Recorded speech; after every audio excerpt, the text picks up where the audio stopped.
পালংয়ের বীজ, লাল শাকের বীজ, একটা বাগান বিলাস এবং একটা হলিহক গাছ লাগাবো, যার জন্য মাটি তৈরি করে নিচ্ছি। প্রথমেই নিয়েছি মাটি, কিছুটা পরিমাণ স্যাপ fungicide, 500 gram vermicompost, 200 gram wood ash, 200 gram rice husk, 100 gram horn meal, 100 gram bone meal, 100 গ্রাম নিম কেক পাউডার, 50 গ্রাম নিম লিফ পাউডার, 100 গ্রাম টি লিফ, 100 গ্রাম এগসেল ডাস্ট, 300 গ্রাম কাউডাং ম্যানিওর, 150 গ্রাম অনিয়ন পিল ডাস্ট, 100 গ্রাম গডডাং manure.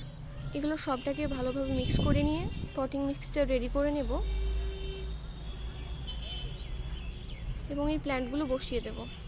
Vermi compost, cow dung manure, goat dung manure প্ল্যান্টের growth বাড়াবে। শিংকুচি, হাড়কুচি এবং ডিমের খোসার গুঁড়ো calcium ম্যাগনেসিয়ামের চাহিদা পূরণ করবে।